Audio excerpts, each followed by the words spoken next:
I do not know anyone who has not loved Fujifilm once they have used one of the Fujifilm cameras. Welcome to Frames TM, to another video on the channel, and let's discuss a very interesting topic and something that I have some inkling about, a very interesting conversation.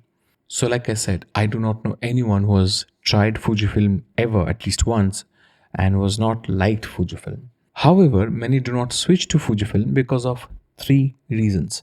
It's either because it's APS-C or crop sensor or a very expensive medium format camera. Or second reason, it doesn't have the best autofocus, especially for sports and wildlife. I have the X-T5, I've used the XH2, I've used the XH2S.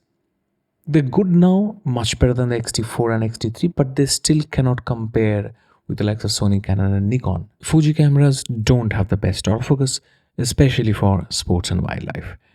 Third reason, Fuji's GFX line doesn't have enough lenses, enough variety of lenses, and those cameras can't shoot very fast frames per second. Also, the lenses are kind of expensive. I don't want to make it a fourth reason, but also the GFX cameras are expensive.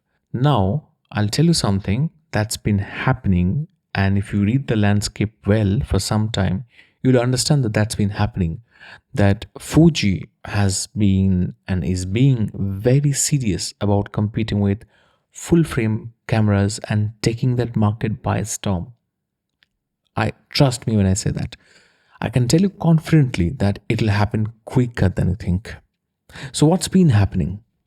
It's actually quite interesting if you notice what's been happening. Look at the size. While the X mount cameras have swollen up in size, the Fuji's recent GFX cameras show that they can size down. The latest GFX camera is almost as big or as small as the Nikon Z8. And that's not bad. The next step for Fuji will be to make a camera that's smaller than that and to match the size range of something like a Canon R5. And then what happens? Let's talk about autofocus. The days of sluggish autofocusing GFX is gone. The new GFX is quick to focus and it can do subject detection quite well. Fujifilm has equipped the GFX 102 with cutting-edge deep learning technology, ensuring that your subjects are locked on and the camera can focus with precision. And when they improve on that by about 20% or 30% more, then what happens? Let's talk about fast shooting, fast FES, fast frames per second. I will not consider GFX 100 Mark II to be a slow shooting camera with the ability to fire off 8 frames per second and with 100 megapixel 16-bit files at that 8 FPS. That's quite fast. Imagine 65 to 70 megapixels GFX or even a 50 megapixel GFX with faster processor in the next generation. Imagine that camera doing 10 or 12 frames per second. Just imagine that.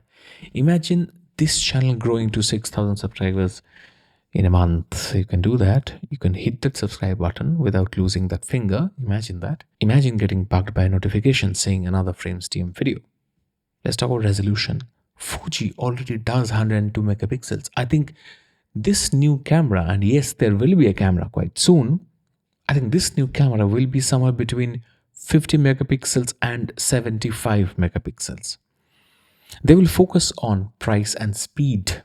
They will try and maintain the price within between 3,000 to 4,000 US dollars, and they will ensure that the speed, the FPS while shooting burst, is 10 or more per second. The body will be smaller. They'll ensure that. They will launch more smaller size lenses. Prepare to be amazed by what Fujifilm does next.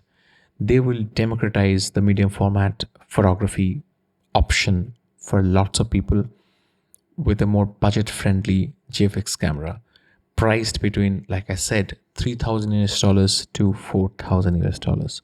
This camera will be ready to take on the heavyweights from Sony, Canon and Nikon. I think it will also be a great hybrid video camera with 6K 10-bit videos internally. From what I know, I think it will also be very good hybrid video camera with very good stabilization, like you've seen in the GFX cameras, better autofocus, and it'll do 6K 10-bit videos internally. From what I know, the focus will be on speed. The focus will be on a smaller body, on resolution and versatility. It will be focused on hitting the right price point. My guess is it's going to be around 3500 US dollars or less. The medium format GFX versus full frame videos will replace APS-C versus full frame videos on YouTube quite soon, I think within a year. And Fuji is getting ready for that. Subscribed already? If not, please subscribe. I'm going to see you soon with another one.